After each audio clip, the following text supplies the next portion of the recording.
2,000 years ago, in the heart of the Roman Empire, one man ruled with power, but lived with wisdom. His name was Marcus Aurelius. While others sought glory, he searched for inner peace. While empires fell, his mind remained still. Through war, loss, and chaos, he wrote, not to impress, not to conquer, but to understand himself. And now, his words echo through centuries, timeless, powerful, unshaken. This is more than a book. It's a path to discipline, to peace, to clarity. Welcome to the wisdom of Marcus Aurelius. The 11th book. The natural properties and privileges of a reasonable soul are, that she seeth herself, that she can order and compose herself, that she makes herself as she will herself, that she reaps her own fruits whatsoever, whereas plants, trees, unreasonable creatures, what fruits soever they bear them unto others and not to themselves. Again, whensoever and wheresoever sooner or later her life doth end, she hath her own end nevertheless. For it is not with her as with dancers and players, who if they be interrupted in any part of their action, the whole action must needs be imperfect. But she in what part of time or action soever she be surprised, can make that which she hath in her hand whatsoever it be, complete and full, so that she may depart with that comfort, I have lived, neither want I anything of that which properly did belong unto me.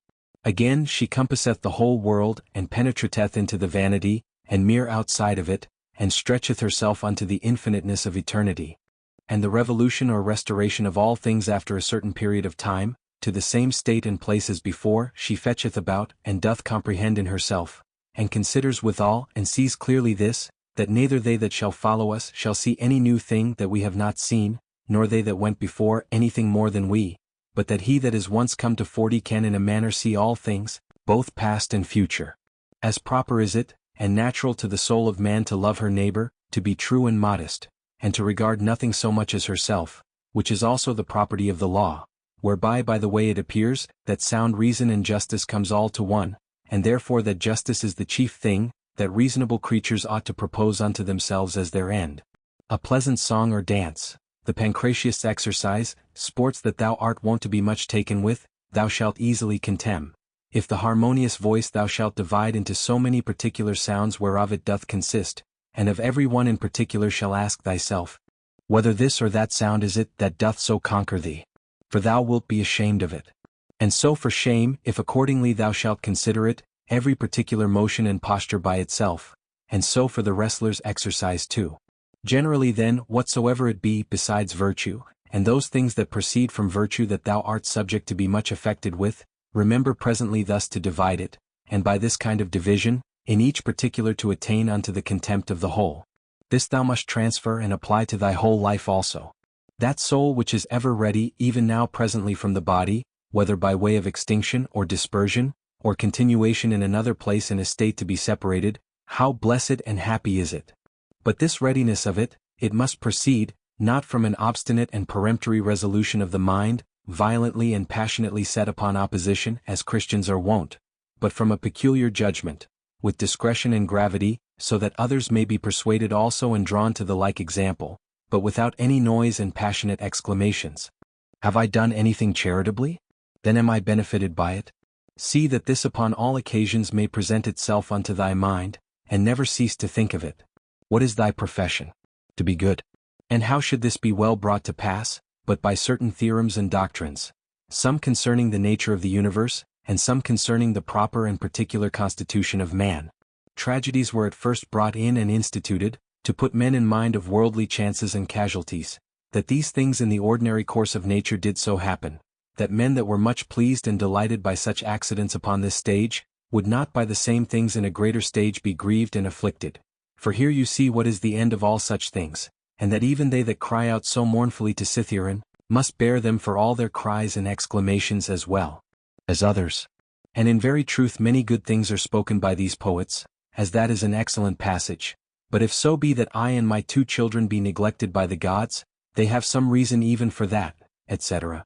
And again, it will but little avail thee to storm and rage against the things themselves, etc. Again, to reap one's life as a ripe ear of corn, and whatsoever else is to be found in them, that is of the same kind. After the tragedy, the ancient comedy was brought in, which had the liberty to inveigh against personal vices, being therefore through this her freedom and liberty of speech of very good use and effect, to restrain men from pride and arrogancy. To which end it was, that Diogenes took also the same liberty. After these, what were either the middle or new comedy admitted for, but merely for the delight and pleasure of curious and excellent imitation? It will steal away, look to it, etc. Why, no man denies but that these also have some good things whereof that may be one. But the whole drift and foundation of that kind of dramatical poetry, what is it else but as we have said? How clearly doth it appear unto thee, that no other course of thy life could fit a true philosopher's practice better, than this very course, that thou art now already in. A branch cut off from the continuity of that which was next unto it, must needs be cut off from the whole tree. So a man that is divided from another man, is divided from the whole society. A branch is cut off by another, but he that hates and is averse, cuts himself off from his neighbor, and knows not that at the same time he divides himself from the whole body or corporation. But herein is the gift and mercy of God, the author of this society, in that, once cut off we may grow together and become part of the whole again. But if this happen often, the misery is that the further a man is run in this division, the harder he is to be reunited and restored again. And however the branch which, once cut off afterwards was grafted in, gardeners can tell you is not like that which sprouted together at first, and still continued in the unity of the body. To grow together like fellow branches in matter of good correspondence and affection, but not in matter of opinions. They that shall oppose thee in thy right courses, as it is not in their power to divert thee from thy good action, so neither let it be to divert thee from thy good affection towards them. But be it thy care to keep thyself constant in both in a right judgment and action, and in true meekness towards them, that either shall do their endeavor to hinder thee, or at least will be displeased with thee for what thou hast done. For to fail in either is equally base, and much savoring of the disposition of a cowardly fugitive soldier. It is not possible that any nature should be inferior unto art, since that all arts imitate nature. If this be so, that the most perfect and general nature of all natures should in her operation come short of the skill of arts, is most improbable. Now common is it to all arts to make that which is worse for the better's sake. Much more then doth the common nature do the same. Hence is the first ground of justice. From justice all other virtues have their existence. For justice cannot be preserved, if either we settle our minds and affections upon worldly things, or be apt to be deceived or rash and inconstant. The things themselves come not unto thee themselves, but thou in a manner goest unto them. Let then thine own judgment and opinion concerning those things be at rest, and as for the things themselves, they stand still and quiet, without any noise or stir at all, and so shall all pursuing and flying cease. Then is the soul as Empedocles doth liken it, like unto a sphere or globe, when she is all of one form and figure, when she neither greedily stretcheth out herself unto anything, nor basely contracts herself or lies flat and dejected, but shineth all with light, whereby she does see and behold the true nature, both that of the universe and her own in particular. Will any contemn me? Let him look to that, upon what grounds he does it. My care shall be that I may never be found either doing or speaking anything that doth truly deserve contempt. Will any hate me? Let him look to that. I for my part will be kind and loving unto all, and even unto him that hates me, whomsoever he be, will I be ready to show his error, not by way of exprobation or ostentation of my patience, but ingenuously and meekly, such as was that famous Phocion, if so be that he did not dissemble. For it is inwardly that these things must be, that the gods who look inwardly and not upon the outward appearance, may behold a man truly free from all indignation and grief. For what hurt can it be unto thee whatsoever any man else doth, as long as thou mayest do that which is proper and suitable to thine own nature? Wilt not thou accept of that which is now seasonable to the nature of the universe? They contemn one another, and yet they seek to please one another, and whilst they seek to surpass one another in worldly pomp and greatness, they most debase and prostitute themselves in their better part one to another.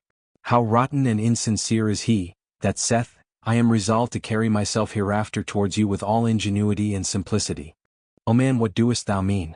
What needs this profession of thine? The thing itself will show it. It ought to be written upon thy forehead.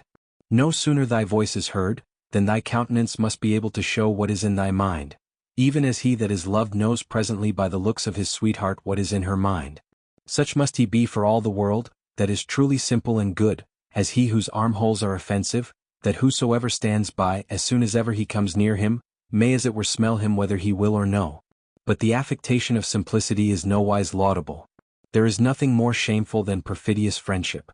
Above all things that must be avoided. However, true goodness, simplicity, and kindness cannot so be hidden, but that as we have already said, in the very eyes and countenance they will show themselves. To live happily is an inward power of the soul, when she is affected with indifferency, towards those things that are by their nature indifferent. To be thus affected she must consider all worldly objects both divided and whole, remembering withal that no object can of itself beget any opinion in us, neither can come to us, but stands without still and quiet, but that we ourselves beget, and as it were print in ourselves opinions concerning them. Now it is in our power not to print them, and if they creep in and lurk in some corner, it is in our power to wipe them off. Remembering moreover, that this care and circumspection of thine is to continue but for a while, and then thy life will be at an end. And what should hinder, but that thou mayest do well with all these things? For if they be according to nature, rejoice in them, and let them be pleasing and acceptable unto thee. But if they be against nature, seek thou that which is according to thine own nature, and whether it be for thy credit or no, use all possible speed for the attainment of it. For no man ought to be blamed for seeking his own good and happiness. Of everything thou must consider from whence it came, of what things it doth consist, and into what it will be changed. What will be the nature of it, or what it will be like unto when it is changed, and that it can suffer no hurt by this change. And as for other men's either foolishness or wickedness, that it may not trouble and grieve thee, first generally thus, what reference have I unto these? And that we are all born for one another's good, then more particularly after another consideration, as a ram is first in a flock of sheep, and a bull in a herd of cattle, so am I born to rule over them. Begin yet higher, even from this. If atoms be not the beginning of all things, than which to believe nothing can be more absurd, then must we needs grant that there is a nature, that doth govern the universe. If such a nature, then are all worse things made for the better's sake, and all better for one another's sake. Secondly, what manner of men they be at board and upon their beds and so forth. But above all things, how they are forced by their opinions that they hold to do what they do, and even those things that they do with what pride and self-conceit they do them. Thirdly, that if they do these things rightly, thou hast no reason to be grieved. But if not rightly, it must needs be that they do them against their wills, and through mere ignorance. For as, according to Plato's opinion, no soul doth willingly err, so by consequent neither doth it anything otherwise than it ought, but against her will. Therefore are they grieved, whensoever they hear themselves charged either of injustice or unconscionableness or covetousness, or in general, of any injurious kind of dealing towards their neighbors. Fourthly, that thou thyself doest transgress in many things, and art even such another as they are. And though perchance thou doest forbear the very act of some sins, yet hast thou in thyself an habitual disposition to them, but that either through fear or vainglory, or some such other ambitious foolish respect, thou art restrained. Fifthly, that whether they have sinned or no, thou doest not understand perfectly. For many things are done by way of discreet policy, and generally a man must know many things first, before he be able truly and judiciously to judge of another man's action. Sixthly, that whensoever thou doest take on grievously, or makest great woe, little doest thou remember then that a man's life is but for a moment of time, and that within a while we shall all be in our graves. Seventhly, that it is not the sins and transgressions themselves that trouble us properly, for they have their existence in their minds and understandings only that commit them, but our own opinions concerning those sins. Remove then, and be content to part with that conceit of thine, that it is a grievous thing, and thou hast removed thine anger. But how should I remove it? Oh, reasoning with thyself that it is not shameful.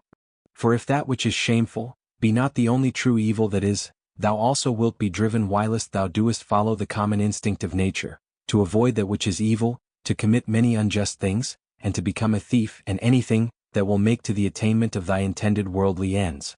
Eighthly, how many things may and do oftentimes follow upon such fits of anger and grief, far more grievous in themselves, than those very things which we are so grieved or angry for. Ninthly, that meekness is a thing unconquerable, if it be true and natural, and not affected or hypocritical. For how shall even the most fierce and malicious that thou shalt conceive, be able to hold on against thee, if thou shalt still continue meek and loving unto him, and that even at that time when he is about to do thee wrong, thou shalt be well disposed and in good temper, with all meekness to teach him, and to instruct him better. As for example, my son, we were not born for this, to hurt and annoy one another. It will be thy hurt, not mine, my son, and so to show him forcibly and fully, that it is so in very deed, and that neither bees do it one to another, nor any other creatures that are naturally sociable. But this thou must do, not scoffingly, not by way of exprobation, but tenderly without any harshness of words. Neither must thou do it by way of exercise or ostentation, that they that are by and hear thee, may admire thee, but so always that nobody be privy to it, but himself alone. Yea, though there be more present at the same time. These 9 particular heads, as so many gifts from the Muses, see that thou remember well, and begin one day whilst thou art yet alive to be a man indeed. But on the other side thou must take heed as much to flatter them as to be angry with them, for both are equally uncharitable and equally hurtful. And in thy passions, take it presently to thy consideration, that to be angry is not the part of a man, but that to be meek and gentle, as it savors of more humanity, so of more manhood. That in this there is strength and nerves or vigor and fortitude, whereof anger and indignation is altogether void. For the nearer everything is unto unpassionateness, the nearer it is unto power. And as grief doth proceed from weakness, so doth anger. For both he that is angry and that grieveth, have received a wound, and cowardly have as it were yielded themselves unto their affections. If thou wilt have a 10th also, receive this 10th gift from Hercules the guide and leader of the Muses. That is a madman's part, to look that there should be no wicked men in the world, because it is impossible. Now for a man to brook well enough, that there should be wicked men in the world, but not to endure that any should transgress against himself, is against all equity and indeed tyrannical. For several dispositions or inclinations there be of the mind and understanding, which to be aware of, thou must carefully observe. And whensoever thou doest discover them, thou must rectify them, saying to thyself concerning every one of them, this imagination is not necessary. This is uncharitable. This thou shalt speak as another man's slave or instrument, than which nothing can be more senseless and absurd. For the 4th, thou shalt sharply check and upbraid thyself, for that thou doest suffer that more divine part in thee, to become subject and obnoxious to that more ignoble part of thy body, and the gross lusts and concupiscences thereof. What portion soever either of air or fire there be in thee, although by nature it tend upwards, submitting nevertheless to the ordinance of the universe, it abides here below in this mixed body. So whatsoever is in thee either earthy or humid, although by nature it tend downwards, yet is it against its nature both raised upwards and standing or consistent. So obedient are even the elements themselves to the universe, abiding patiently wheresoever they are placed, until the sound as it were of their retreat and separation. Is it not a grievous thing then, that thy reasonable part only should be disobedient, and should not endure to keep its place? Yea, though it be nothing enjoined that is contrary unto it, but that only which is according to its nature? For we cannot say of it when it is disobedient, as we say of the fire, or air, that it tends upwards towards its proper element, for then goes it the quite contrary way. For the motion of the mind to any injustice or incontinency, or to sorrow or to fear, is nothing else but a separation from nature. Also when the mind is grieved for anything that is happened by the divine providence, then doth it likewise forsake its own place. For it was ordained unto holiness and godliness, which specially consist in an humble submission to God and his providence in all things, as well as unto justice. These also being part of those duties which as naturally sociable we are bound unto, and without which we cannot happily converse one with another. Yea, and the very ground and fountain indeed of all just actions. He that hath not one and the selfsame general end always as long as he liveth, cannot possibly be one and the selfsame man always. But this will not suffice except thou add also what ought to be this general end. For as the general conceit and apprehension of all those things which upon no certain ground are by the greater part of men deemed good, cannot be uniform and agreeable, but that only which is limited and restrained by some certain proprieties and conditions as of community, that nothing be conceived good, which is not commonly and publicly good. So must the end also that we propose unto ourselves be common and sociable.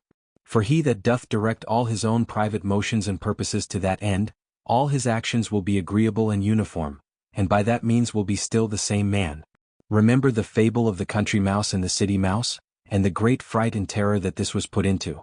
Socrates was wont to call the common conceits and opinions of men, the common bugbears of the world, the proper terror of silly children. The Lacedaemonians at their public spectacles were wont to appoint seats and forms for their strangers in the shadow, they themselves were content to sit anywhere. What Socrates answered unto Perdiccas, why he did not come unto him, lest of all deaths I should die the worst kind of death, said he, that is, not able to requite the good that hath been done unto me. In the ancient mystical letters of the Ephesians, there was an item, that a man should always have in his mind some one or other of the ancient worthies. The Pythagoreans were wont betimes in the morning the first thing they did, to look up unto the heavens, to put themselves in mind of them who constantly and invariably did perform their task, as also to put themselves in mind of orderliness or good order, and of purity and of naked simplicity. For no star or planet hath any cover before it. How Socrates looked, when he was fain to gird himself with a skin, Xantippe his wife having taken away his clothes, and carried them abroad with her, and what he said to his fellows and friends who were ashamed, and out of respect to him, did retire themselves when they saw him thus decked. In matter of writing or reading thou must needs be taught before thou can do either. Much more in matter of life. For thou art born a mere slave to thy senses and brutish affections, destitute without teaching of all true knowledge and sound reason. My heart smiled within me. They will accuse even virtue herself, with heinous and opprobrious words. As they that long after figs in winter when they cannot be had, so are they that long after children before they be granted them. As often as a father kisseth his child, he should say secretly with himself, Tomorrow perchance shall he die. But these words be ominous. No words ominous that signify anything that is natural. In very truth indeed not more ominous than this, to cut down grapes when they are ripe. Green grapes, ripe grapes, dried grapes, or raisins. So many changes and mutations of one thing, not into that which was not absolutely, but rather so many several changes and mutations, not into that which hath no being at all, but into that which is not yet in being. Of the free will there is no thief or robber, out of Epictetus, whose is this also, that we should find a certain art and method of assenting, and that we should always observe with great care and heed the inclinations of our minds, that they may always be with their due restraint and reservation, always charitable, and according to the true worth of every present object. And as for earnest longing, that we should altogether avoid it, and to use averseness in those things only, that wholly depend of our own wills. It is not about ordinary petty matters, believe it, that all our strife and contention is, but whether with the vulgar we should be mad, or by the help of philosophy wise and sober, said he. XXXI. Socrates said, What will you have? The souls of reasonable or unreasonable creatures. Of reasonable. But what? Of those whose reason is sound and perfect? Or of those whose reason is vitiated and corrupted? Of those whose reason is sound and perfect. Why then labor ye not for such? Because we have them already. What then do ye so strive and contend between you?